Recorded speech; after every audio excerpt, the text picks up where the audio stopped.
My lords, in the background I have been working on documenting a timeline of every galactic event that we know of.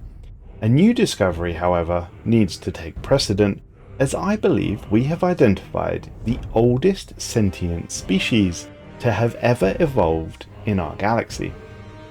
For reference, the oldest being that we know of having existed in our galaxy is the Ether Drake, though we believe that they entered our realm from somewhere else and did not technically evolve here.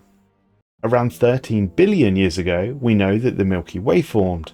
10 billion years ago, the creatures known as the Void Clouds evolved or spawned into existence, although it's not quite clear if they're sentient. And 4.6 billion years ago, Earth and Theia formed.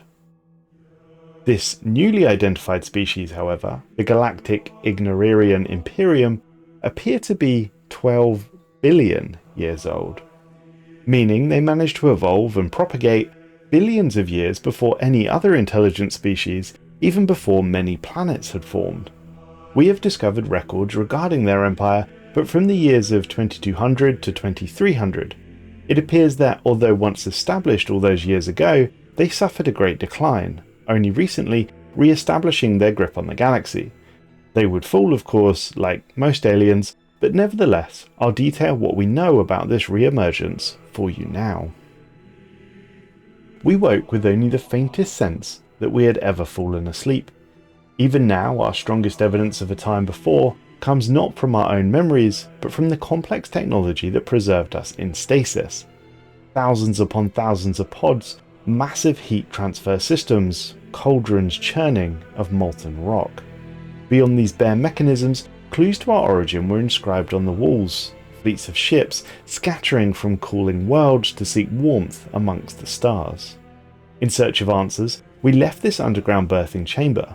Across the surface of Tundle, our homeworld, we discovered many useful technology and resources.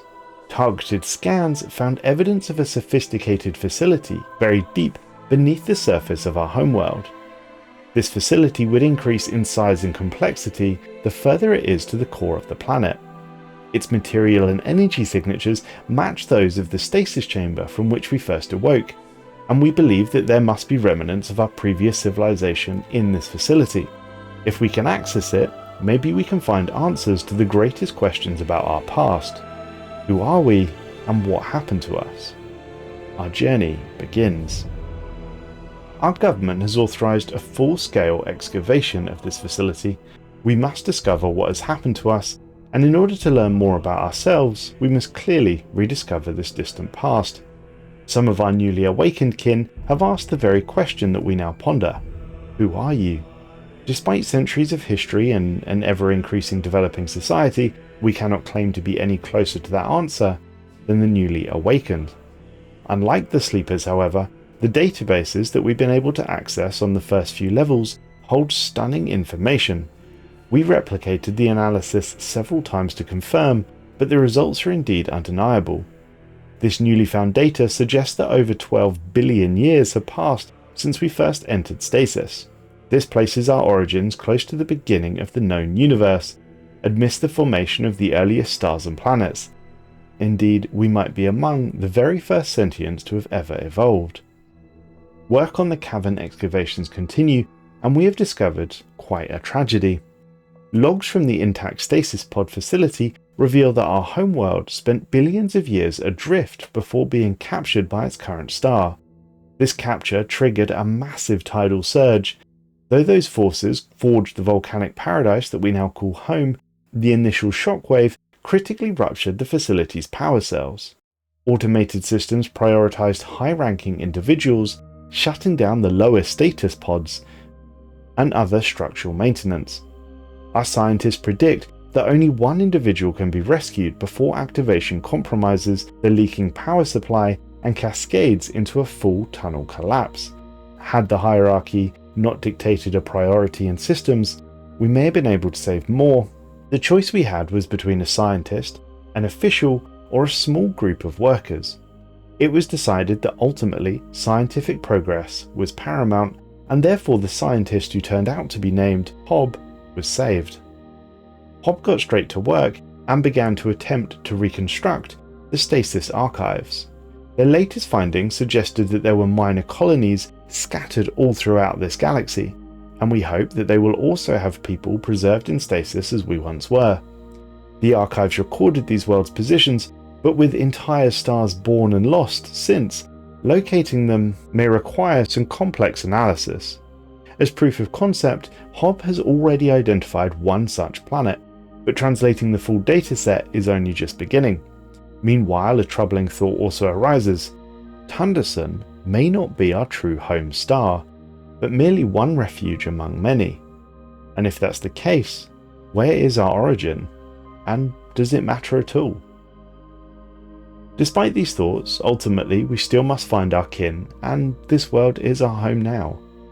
Hobb set about attempting to identify the planets with these long-lost kin on them, and it wasn't long before the first planet had been discovered and identified. The first planet unearthed an underground facility similar to the one on our own homeworld, and we began to wake up our kin in stasis.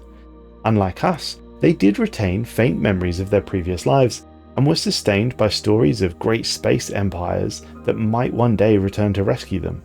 They were cautious, but they do recognize us as kin.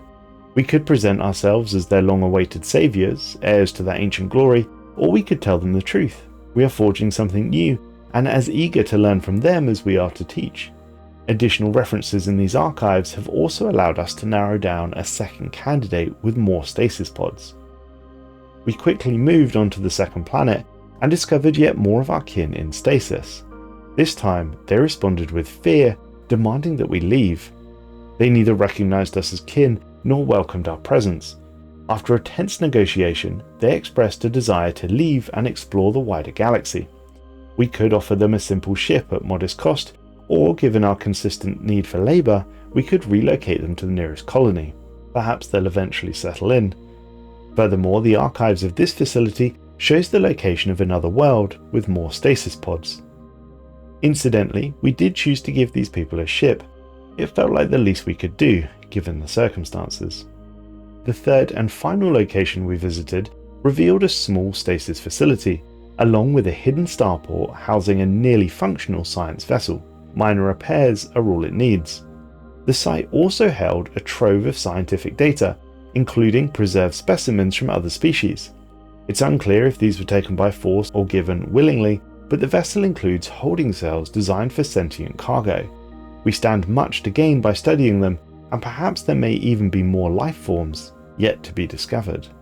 Nevertheless, as entertaining as exploring these new worlds has been, my reports now take us back to the homeworld, where our latest excavation has revealed a surprise. This group of sleepers awoke centuries ago, but never left their facility. Architectural analysis shows it locks from the outside, appearing to contain them. Cutting through the reinforced doors, we were instantly met with hostility. Though the sleepers have since withdrawn, the archives may explain this, but access risks further provocation. We could storm the facility and end the matter swiftly, or we could attempt to bribe them into cooperation. We chose to meet violence with violence, and our forces stormed the facility and quickly subdued most of the inhabitants, meeting only light resistance. The archives reveal this was in fact a prison. The captives were extremists who had advocated for the extreme technological efforts to attempt to reheat the cooling universe.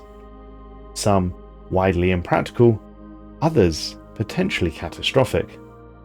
Some of the leaders of the prison had barricaded themselves in a central chamber with explosives, demanding all inhabitants stay and the prison be resealed.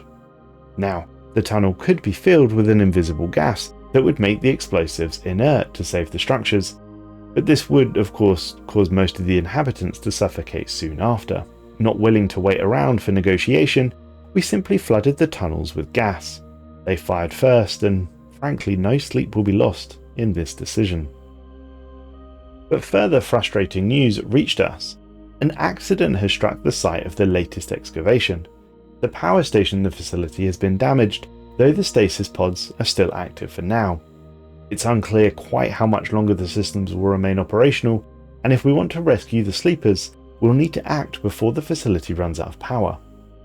Suspicion has fallen on some of the recently assimilated people from the previous level. It's rumoured that they may not have been the most diligent of workers, and furthermore, there are signs of discontent and disloyalty among some of the awakened population. We as a government chose to deal with this with a small purge. We essentially went through and executed 1 in 3 of the newly awakened. Nothing will prevent us from finding the answers we seek about our past. And of course, we attempted to salvage the situation with the power.